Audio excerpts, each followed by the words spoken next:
ہر گروہ کے لیے ایک مدت مقرر ہے، پھر جب وہ مدت پوری ہو جاتی ہے تو پھر اس گروہ کی گرفت کے لیے ایک گھڑی بھر کی بھی تقدیم و تاخیر نہیں ہو سکتی۔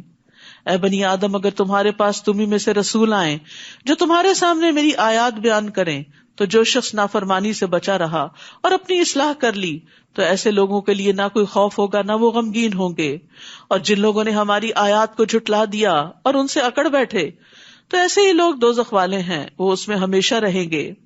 بھلا اس شخص سے بڑھ کر اور کون ظالم ہو سکتا ہے جو اللہ کے ذمے جھوٹ لگا دے، یعنی جو اللہ نے نہیں فرمایا وہ اللہ کی طرف سے پیش کرے، یا اس کی آیتوں کو جھٹلا دے، یعنی جو پیش کیا اس کو نہ مانے، جو نہیں پیش کیا اسے اللہ کا حکم بتائے۔ ایسے لوگوں کو ان کا وہ حصہ تو دنیا میں ملے گا ہی جو ان کے مقدر میں ہے، یہاں تک کہ جب ان کی روحیں قبض کرنے کے لیے ہمارے فرشتے ان کے پاس آئیں گے تو ان سے پوچھیں گے، وہ تمہارے الہ کہاں ہیں جنہیں تم اللہ کے سوا پکارا کرتے تھے؟ وہ جواب دیں گے، ہمیں کچھ یاد نہیں پڑتا، اپنے کیے کو بھول جائیں گے۔ اس طرح وہ خود اپنے ہی خلاف گواہی دے دیں گے کہ وہ کافر تھے۔ اللہ تعالیٰ فرمائے گا، اچھا تو تم بھی انہی جماعتوں میں شامل ہو جاؤ جو تم سے پہلے جنوں اور انسانوں کی جماعتیں دوزخ میں داخل ہو چکی۔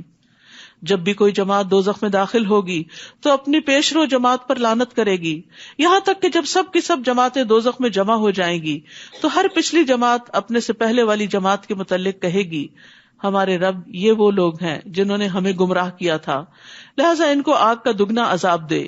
اللہ تعالیٰ فرمائے گا، تم سبھی کے لیے دگنا ہے، لیکن یہ بات تمہاری سمجھ میں نہیں آ رہی کیونکہ وہ تمہیں بھٹکانے کا سبب بنے اور تم دوسروں کو بھٹکانے کا۔ اور پہلی جماعت پچھلی کے متعلق کہے گی، آخر تمہیں ہم پر کون سی برتری حاصل ہے کہ تمہیں اکہرا عذاب ہو اور ہمیں دوہرا؟ لہٰذا تم بھی جو کچھ کرتے رہے ہو اس کے عذاب کا مزہ چکھو۔ بے شک وہ لوگ جنہوں نے ہماری آیات کو جھٹلایا اور ان سے اکڑ بیٹھے، ان کے لیے نہ تو آسمان کے دروازے کھولے جائیں گے، یعنی ان کی روحیں اوپر نہیں جا سکتی، واپس پٹخائی جاتی ہیں اسفل سافلین میں، اور نہ وہ جنت میں داخل ہو سکیں گے حتیٰ کہ اونٹ سوئی کے ناکے میں داخل ہو جائے، اور یہ تو پاسبل ہی نہیں۔ اور ہم مجرموں کو ایسی ہی سزا دیا کرتے ہیں، ان کے لیے بچھونا بھی جہنم کا ہوگا اور اوپر سے اوڑھنا بھی جہنم کا، اور ہم ظالموں کو ایسی ہی سزا دیا کرتے ہیں۔ البتہ وہ لوگ جو ایمان لائے اور نیک اعمال کیے اور ہم ہر شخص کو اس کی طاقت کے مطابق ہی مکلف بناتے ہیں، تو یہی لوگ اہل جنت ہیں جس میں وہ ہمیشہ رہا کریں گے۔ ان اہل جنت کے دلوں میں اگر ایک دوسرے کے خلاف کچھ کدورت ہوگی تو ہم اسے نکال دیں گے۔ یہ ہے جنت کی اصل خوبصورتی، دل صاف ہوں گے، دلوں میں ایک دوسرے کے لیے محبت ہوگی۔ یاد رکھیے، جس گھرانے میں ایک دوسرے کے لیے محبت ہوتی ہے، وہ کٹیا بھی ہو، وہ جھونپڑی بھی ہو، وہ بڑی وسیع ہوتی، اس میں بڑی خیر ہوتی، اس میں بڑا لطف ہوتا ہے۔ اور بڑے بڑے مینشنز میں اگر لوگ اپنے اپنے کمروں میں ہی بند ہو کر رہیں اور کوئی کسی سے بات نہ کرے، کوئی کسی کو دیکھ کے مسکرائے نہیں، سلام نہیں کرے، تو وہ گھر تنگ ہوتے ہیں۔ تو جنت کی خاص خوبی یہاں بتائی گئی۔ اگر ایک دوسرے کے خلاف کچھ کدورت ہو گئی تو ہم اسے نکال دیں گے۔ دنیا میں رہتے ہوئے کوئی نہ کوئی مس انڈرسٹینڈنگ ہو ہی جاتی ہے، کوئی غلط فہمی ہو جاتی ہے کہ انسان اچھے بھلے انسان کے بارے میں کوئی بری رائے رکھتا ہے، تو وہ بھی نکال دی جائے گی۔ جب پل صراط پار کر لیں گے تو جنت میں جانے سے پہلے ایک اور پل آئے گا، قنطرہ جس کو کہتے ہیں، اس پر لوگوں کو مہذب کیا جائے، حذبوا ونقوا، صاف ستھرا کیا جائے گا اندر سے باہر سے، کیونکہ میدان حشر کی طویل قیام اور تھکاوٹ اور وہ ساری چیزیں ختم کر کے پھر وہ جنت میں داخل کیے جائیں گے، اندر سے بھی صاف باہر سے بھی صاف۔ اور یہیں پر اعراف ہے جس کا آگے ذکر آ رہا ہے۔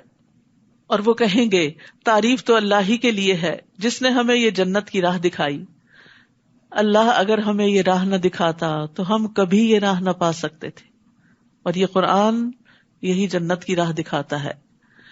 ہمارے رب کے رسول واقعی حق لے کر آئے، اس وقت انہیں آواز آئے گی، ندا آئے گی، ان تلکم الجنت اورثتموها بما کنتم تعملون، تم اس جنت کے وارث بنائے گئے ہو اور یہ ان نیک اعمال کا بدلہ ہے جو تم دنیا میں کرتے تھے۔ جنت کے لیے نیک عمل چاہیے، جنت میں جانے کے لیے یہی کرنسی اور یہی ٹکٹ کام آئے گا، اور نیک اعمال اللہ کی توفیق سے ملتے ہیں، اور یہ اللہ کا احسان ہوتا ہے کہ کسی کو ہدایت اور ایمان نصیب کرے، اسی لیے جنت والے اللہ کی طرف اس کو منسوب کریں گے۔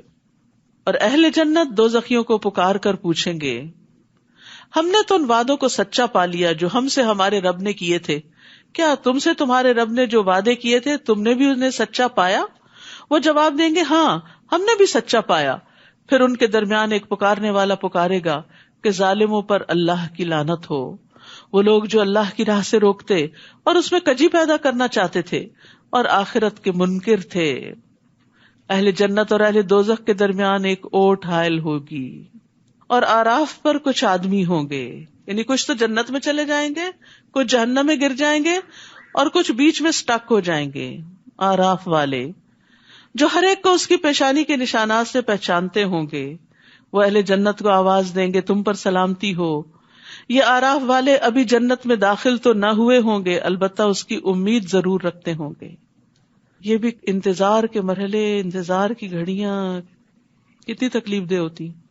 کبھی آپ کو ایکسپیرینس ہوا ہوگا کہ لوگ جیسے سفر کر رہے ہوتے ہیں تو کچھ لوگوں کا چیک ان فوراً ہو جاتا ہے، کچھ لوگوں کو روک لیا جاتا ہے، کچھ کو امیگریشن پہ بلا لیا جاتا ہے. تو جو لوگ سیدھے سیدھے نکل رہے ہوتے ہیں آپ ان کو دیکھ کے کتنا رش کرتے ہیں، اور جو روک لیے جائے وہ ڈرے ہوئے ہوتے ہیں کہ پتہ نہیں ہمارے ساتھ کیا معاملہ کیا جائے گا. تو وہاں بھی آراف والے ڈرے ہوئے ہوں گے. اہل جنت سے بھی بات کریں گے، ادھر جہنم والوں سے بھی کریں گے. وہ جنت میں داخل نہیں ہوئے لیکن امید رکھتے ہیں. کون ہے یہ؟ وہ جن کے نیک عمل زیادہ نہیں تھے کہ وہ جنت میں جا سکے، اور جن کے برے عمل نہیں زیادہ تھے کہ وہ جہنم میں پھینکے جاتے. برابر کے ایکول ہو گیا سب کچھ، کانفلکٹ ہو گیا. حدیث میں آتا ہے کہ اگر کسی کا صحابہ جوں کے انڈے برابر بھی نیک عمل زیادہ ہوگا جنت میں چلا جائے گا. وہاں چھوٹی چھوٹی نیکیوں کی بھی بڑی قدر آئے گی جن کو ہم ایسے ہی گنوا دیتے. چھوٹی سی نیکی ہم کہتے ہیں تو چھوٹی ہے، کوئی بڑی کر لیں گے. نہیں، چھوٹے چھوٹے کام بھی کرتے چلے جائیں. خالی وقت نہ گزارا کریں. سبحان اللہ، الحمدللہ، اللہ اکبر، اللہ کی بڑائی بیان کی، ذکر کیا. اب سفر کر رہے ہیں، راستے میں ہیں، کام کر رہے ہیں، ذکر میں کیا مشکل ہے؟ کچھ مشکل نہیں. ہو سکتا ہے ایک دفعہ کا سبحان اللہ کہنا آپ کو جنت میں لے جانے کا باعث بن جائے. کسی کو کھجور کا آدھا ٹکڑا دینا جہنم سے بچا لے. تو چھوٹی نیکی چھوٹی برائی دونوں ہی کاؤنٹ ہوں گی. اور جب ان کی نگاہیں اہل دوزخ کی طرف پھیری جائیں گی تو کہیں گے اے رب ہمیں ظالم لوگوں میں شامل نہ کرنا. اور یہ آراف والے کچھ لوگوں کو ان کی پیشانیوں سے پہچان کر آواز دیں گے آج نہ تمہاری جمعیت تمہارے کچھ کام آئی. دنیا میں بہت لوگ تھے تمہارے ساتھ، بڑا جتھا تھا، بڑے جان پہچان والے تھے، اور نہ وہ چیزیں جن کے بل پہ تم اکڑا کرتے تھے. تمہاری مال و دولت، اولاد، تمہارا سٹیٹس آج کچھ بھی تو فائدہ نہ دیا. کیا یہ اہل جنت وہی لوگ نہیں جن کے متعلق تم قسم کھا کے کہا کرتے تھے اللہ انہیں اپنی رحمت میں سے کچھ بھی نہ دے گا؟ اگر دینا ہوتا تو دنیا میں بھی کچھ ملتا، کیونکہ دنیا میں وہ بدحال رہے، تکلیفیں اٹھاتے رہے اللہ کی رضا میں. انہیں آج یہ کہہ دیا گیا آج تم جنت میں داخل ہو جاؤ، نہ تمہیں کوئی خوف اور نہ کوئی غم. اور دوزخی اہل جنت کو آواز دیں گے. اب ان کی کمیونیکیشن ہو رہی ہے آپس میں. ہم پر بھی کچھ پانی انڈیل دو، یا اللہ نے جو کچھ تمہیں کھانے کو دیا ہے اس میں سے کچھ ہماری طرف پھینک دو. تمہیں اتنی نعمتیں ملی ہیں، کچھ ہمیں بھی دے دو، صدقہ دے دو ہمیں. اہل جنت جواب دیں گے اللہ تعالیٰ نے یہ دونوں چیزیں کافروں پہ حرام کر دی ہیں، آج نہ پانی ہے نہ کھانا ہے. کیونکہ جہنم میں بھی بھوک تو لگے گی. یاد رکھیے جب گناہوں کی کثرت ہو جائے تو پانی پلانا لازم کر لیں. اس آیت میں اس بات کی دلیل ہے کہ پانی پلانا افضل اعمال میں سے ہے.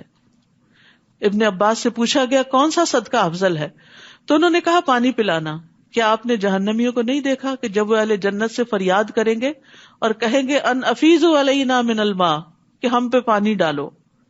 بعض تابعین کہتے ہیں جس کے گناہ زیادہ ہو جائیں وہ پانی پلانا لازم کر لے.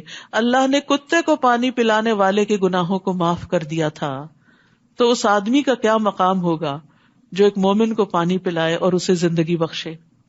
تو یہ پانی پلانا چاہے کسی گلاس میں ہو، اپنے گھر والوں کے لیے انڈیلنا. بعض اوقات ہم اس پہ بھی بڑے چلاتے، پانی بھی نہیں لے سکتے، ہم ہی بھریں، ہم ہی ڈالیں، ہم ہی پور کریں. کئی دفعہ جوس کے ڈبے فریج میں پڑے رہتے اس لیے کہ اندر سے کوئی نکال کے ڈالتا نہیں، تو ڈال کے پیش کر دیں تو پی لیں. تو نیکی کی وجہ سے اپنے گناہوں کی بخشش کی خاطر پلاتے رہیں. اور پھر اس سے بڑے بڑے پروجیکٹس بھی ہو سکتے ہیں، کنویں کھدوائے جا سکتے ہیں، نہریں بنوائی جا سکتی ہیں، اور اسی طرح خیر کے کام کیے جا سکتے ہیں. جابر رضی اللہ عنہ کہتے ہیں کہ رسول اللہ صلی اللہ علیہ وسلم نے فرمایا جس نے کوئی کنواں کھدوایا پھر جو بھی پیاسا جاندار اس میں سے پانی پیے، یا کوئی جن یا انسان یا کوئی پرندہ، تو قیامت تک اللہ اس بندے کو اجر دیتا رہے گا، قیامت تک، جب تک وہ کنواں باقی رہے گا، جب تک وہ نلکا چلتا رہے گا. سعید بن مسیب سے روایت ہے کہ سعد بن عبادہ رضی اللہ عنہ نبی صلی اللہ علیہ وسلم کے پاس آئے، پوچھا آپ کے نزدیک سب سے پسندیدہ صدقہ کون سا ہے؟ فرمایا پانی پلانا، اور پانی روکنا گناہ کا باعث ہے. 3 شخص ایسے ہیں جن سے اللہ قیامت کے دن کلام نہیں کرے گا، نہ ان کو دیکھے گا نہ پاک کرے گا، اور ان کے لیے دردناک عذاب ہوگا. ان میں سے ایک وہ شخص جس کے پاس ضرورت سے زیادہ پانی تھا، پھر وہ مسافروں کو نہیں پلاتا تھا، کیونکہ اس زمانے میں جن کے پاس پانی تو مر بھی جاتے تھے پیاس سے. اور ایک اور روایت میں آتا ہے کہ آج میں تجھ پہ اپنا فضل نہیں کروں گا جس طرح تو نے اپنے فضل کو روکا ہوا تھا جسے تیرے ہاتھوں نے نہیں بنایا تھا. تو وہ جنہوں نے اپنے دین کو کھیل اور تماشا بنا رکھا تھا اور دنیا کی زندگی نے انہیں دھوکے میں ڈال رکھا تھا، لہٰذا آج ہم انہیں ایسے ہی بھلا دیں گے جیسے انہوں نے اس ملاقات کے دن کو بھلا رکھا تھا اور ہماری آیتوں کا انکار کیا کرتے تھے. ہم ان لوگوں کے پاس ایسی کتاب لائے ہیں جسے ہم نے علم کی بنا پر مفصل بنا دیا ہے. علم کی بنا پر مفصل ہے. یہ کتاب ان لوگوں کے لیے ہدایت اور رحمت ہے جو ایمان لاتے ہیں. ایمان والوں کی تو محبت ہے اس کتاب سے، اور وہ اس کو پڑھنا چاہتے ہیں، سمجھنا چاہتے ہیں، اس کے ساتھ زندگی بسر کرنا چاہتے ہیں. یہ لوگ بس اب اس کے انجام کا انتظار کر رہے ہیں جس کا پتہ یہ کتاب دے رہی ہے. جس دن اس کا انجام سامنے آ جائے گا تو جن لوگوں نے پہلے کتاب کو بھلا رکھا تھا وہ کہیں گے واقعی ہمارے پاس رسول حق بات لے کر آئے تھے، پھر اب کیا ہمارے لیے کوئی سفارشی ہیں جو ہماری سفارش کرے، یا ہمیں دنیا میں واپس ہی بھیج دیا جائے تاکہ جو کام ہم کرتے رہے اس کے علاوہ دوسری قسم کے کام کریں. ان لوگوں نے اپنے آپ کو خسارے میں ڈال دیا، اور جو کچھ بھی وہ باتیں بنایا کرتے تھے انہیں کچھ یاد نہ رہے گی. ان ربکم اللہ الذی خلق السماوات والارض فی 6 ایام ثم استوى علی العرش.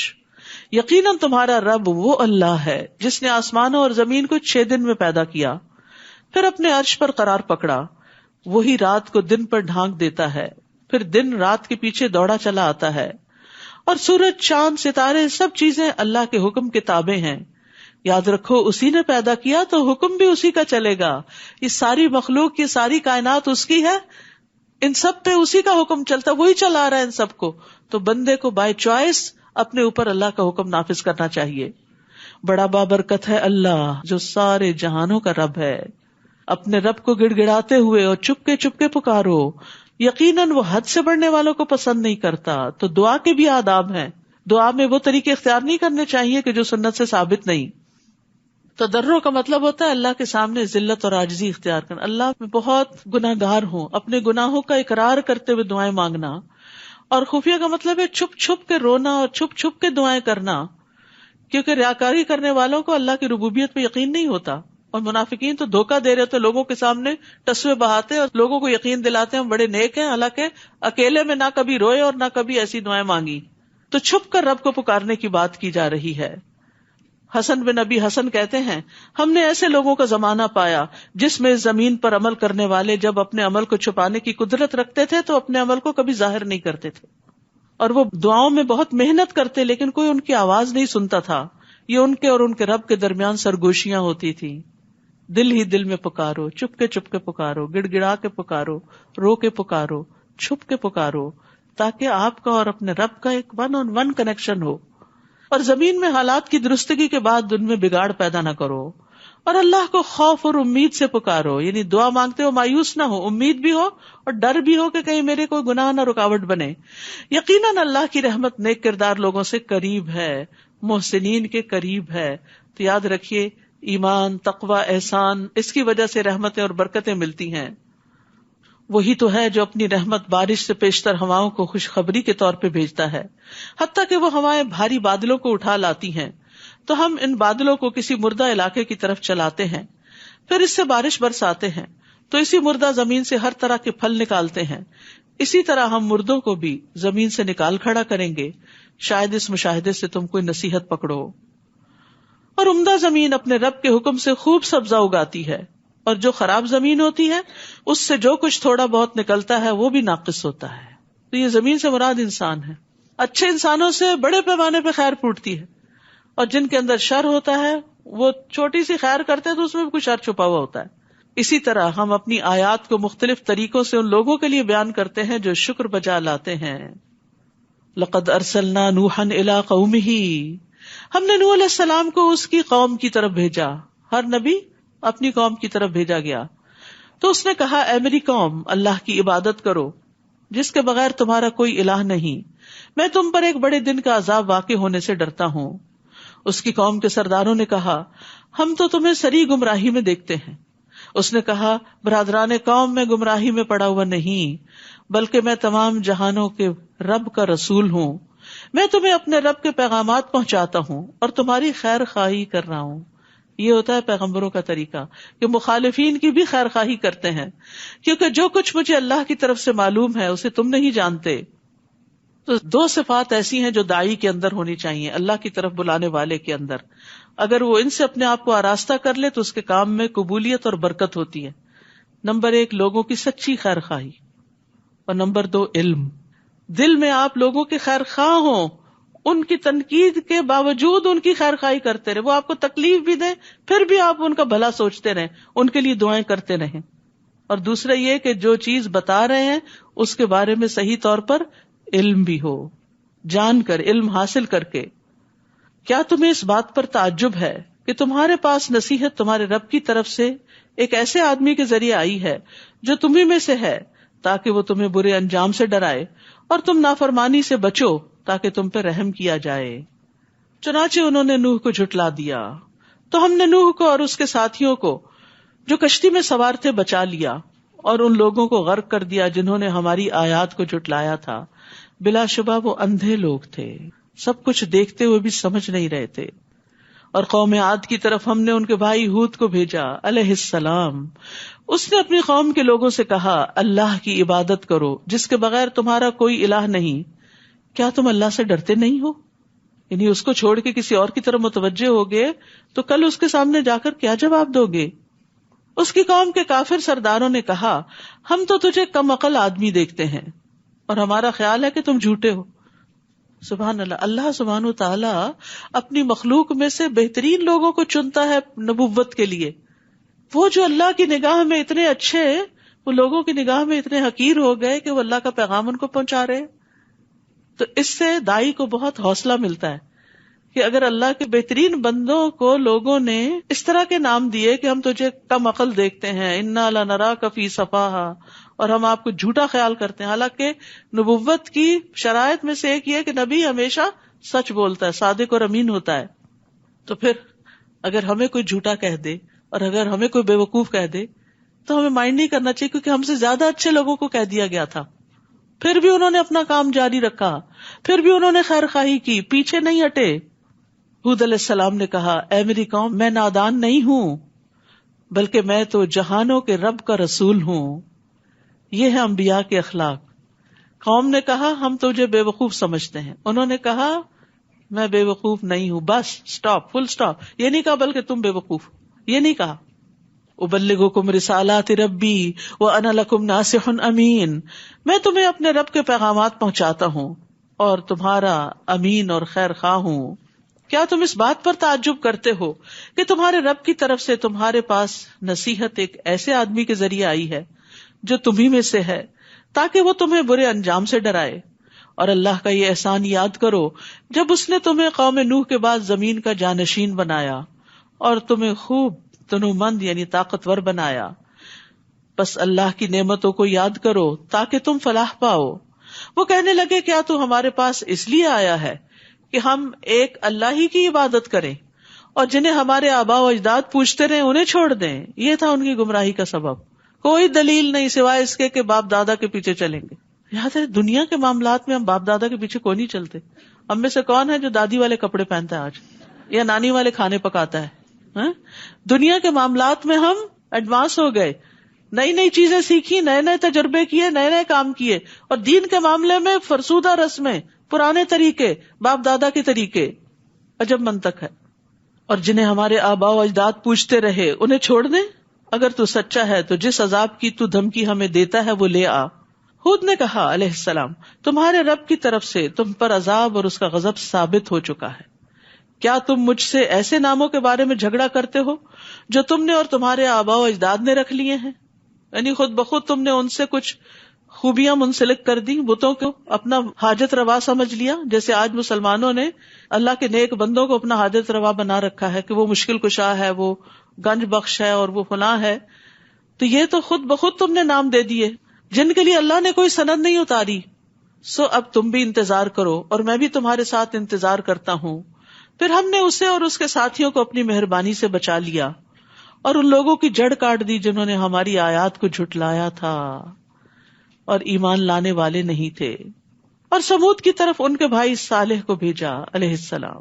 اس نے اپنی قوم کے لوگوں سے کہا، اللہ کی عبادت کرو جس کے بغیر تمہارا کوئی الہ نہیں.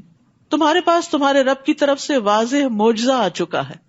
یہ اللہ کی اونٹنی تمہارے لیے معجزہ ہے. وہ اونٹنی ایک چٹان سے نکلی تھی، انہوں نے معجزہ مانگا تھا، اللہ نے بھیج دیا. اللہ کی زمین پر اسے چرنے دو اور اسے برے ارادے سے ہاتھ نہ لگاؤ ورنہ ایک دردناک عذاب تمہیں آ لے گا، کیونکہ وہ ان کا سارا پانی پی جاتی تھی. معجزہ مانگ کے پھنس گئے. اور وہ وقت یاد کرو جب قوم عاد کے بعد اللہ نے تمہیں جانشین بنایا، یعنی زمین میں تمہیں اٹھایا، تمہیں بسایا، تمہیں ترقی دی، تمہیں اس علاقے میں آباد کیا. تم زمین کے ہموار میدانوں میں محلات بناتے ہو اور پہاڑوں کو تراش تراش کر گھر بنا لیتے ہو. اتنا زبردست آرکیٹیکچر اور کنسٹرکشن کا طریقہ تھا ان کا. لہٰذا اللہ کے احسانات کو یاد کرو، یعنی جس نے تمہیں عقل، سمجھ اور یہ وسائل، ریسورسز اور ان کو استعمال کرنے کے طریقے سکھائے، اور زمین میں فساد نہ مچاتے پھرو. ہود علیہ السلام کی قوم کے متکبر سرداروں نے ان کمزور لوگوں کو جو ان میں سے ایمان لا چکے تھے کہا، کیا تم جانتے ہو کہ صالح اپنے رب کا رسول ہے؟ یعنی تم کیوں مان گئے ہو؟ تم کیوں صالح کے پیچھے جا رہے ہو؟ تمہارے پاس کیا دلیل ہے؟ یعنی ان سے جھگڑنے لگے. وہ کہنے لگے، جو کچھ اسے دے کر بھیجا گیا ہم تو اس پر ایمان رکھتے ہیں.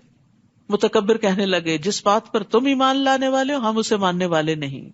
سمجھنے کی، جاننے کی کوشش ہی نہیں کی تو ایمان کہاں سے آتا؟ چنانچہ انہوں نے اونٹنی کی کونچیں کاٹ ڈالی اور اپنے رب کے حکم سے سرتابی کی اور کہنے لگے، صالح اگر تو رسول ہے تو جس عذاب کی تو ہمیں دھمکی دیتا ہے وہ لے آ. کیا حوصلہ تھا ان لوگوں کا، کیا اکڑ تھی، کیا تکبر تھا کہ اپنے لیے عذاب مانگا. آخر انہیں زلزلے نے آ لیا اور وہ اپنے گھروں میں اوندھے پڑے کے پڑے رہ گئے. بڑی بڑی عمارتیں انہیں کے اوپر گر پڑی. پھر صالح یہ کہتے ان کے ہاں سے چلے گئے، اے قوم، میں نے تمہیں اپنے رب کا پیغام پہنچا دیا تھا اور تمہاری خیر خواہی بھی کی، لیکن تم تو خیر خواہی کرنے والوں کو پسند ہی نہیں کرتے. اور لوط نے جب اپنی قوم سے کہا علیہ السلام، تم بے حیائی کا وہ کام کرتے ہو جو تم سے پہلے اہل دنیا میں سے کسی نے بھی نہیں کیا.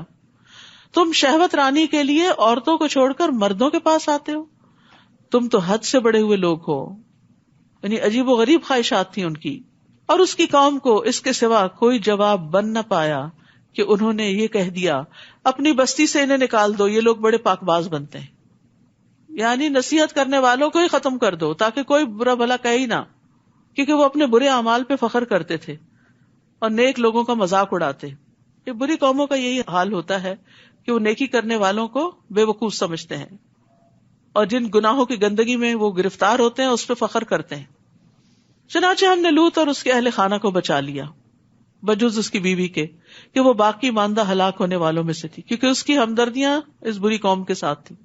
تو جو جس کے ساتھ محبت کرتا ہے اسی کے ساتھ اٹھتا ہے. اور اس قوم پر پتھروں کی بارش برسائی، بس دیکھ لیجئے کہ مجرموں کا انجام کیسا ہوا. اور اہل مدین کی طرف ہم نے ان کے بھائی شعیب کو بھیجا علیہ السلام. اس نے کہا، اے میری قوم، اللہ کی عبادت کرو، تمہارے لیے اس کے سوا کوئی الہ نہیں. تمہارے پاس تمہارے رب کی طرف سے ایک واضح دلیل آ چکی ہے، لہذا ناپ اور تول پورا رکھا کرو اور لوگوں کو ان کی چیزیں کم نہ دیا کرو. لین دین میں ڈنڈی مارتے تھے. اور زمین میں اصلاح ہو جانے کے بعد اس میں بگاڑ پیدا نہ کرو. یہی بات تمہارے لیے بہتر ہے اگر تم واقعی مومن ہو. اور زندگی کی ہر راہ پر رہزن بن کر نہ بیٹھ جاؤ کہ لوگوں کو دھمکاتے پھرو، اور جو شخص اللہ پر ایمان لائے اسے اس کی راہ سے روکنے لگو. یعنی راستوں پر اس لیے نہ کھڑے ہو جاؤ کہ اللہ کے راستے سے لوگوں کو روکو، اور جو دین کی طرف آئے انہیں اس سے منع کرو. اور اس سیدھی راہ میں کجی کے درپے ہو جاؤ. اور وہ وقت یاد کرو جب تم تھوڑے تھے تو اللہ نے تمہیں زیادہ کر دیا، اور دیکھو کہ فساد کرنے والوں کا انجام کیا ہوتا ہے. وَإِن كَانَ طَائِفَةٌ مِّنكُمْ آمَنُوا بِالَّذِي أُرْسِلْتُ بِهِ وَطَائِفَةٌ لَّمْ يُؤْمِنُوا فاصبروا حتی یحکم اللہ بیننا وہو خیر الحاکمین. اور اگر تم میں سے ایک فریق ایسا ہے کہ جو کچھ مجھے دے کر بھیجا گیا اس پر ایمان لے آیا اور دوسرا فریق ایمان نہیں لایا تو صبر کرو یہاں تک کہ اللہ ہمارے درمیان فیصلہ کر دے، اور وہی سب سے بہتر فیصلہ کرنے والا ہے. وآخر دعوانا ان الحمد للہ رب العالمین. سبحانک اللہم وبحمدک اشہد ان لا الہ الا انت استغفرک واتوب الیک. السلام علیکم ورحمۃ اللہ وبرکاتہ.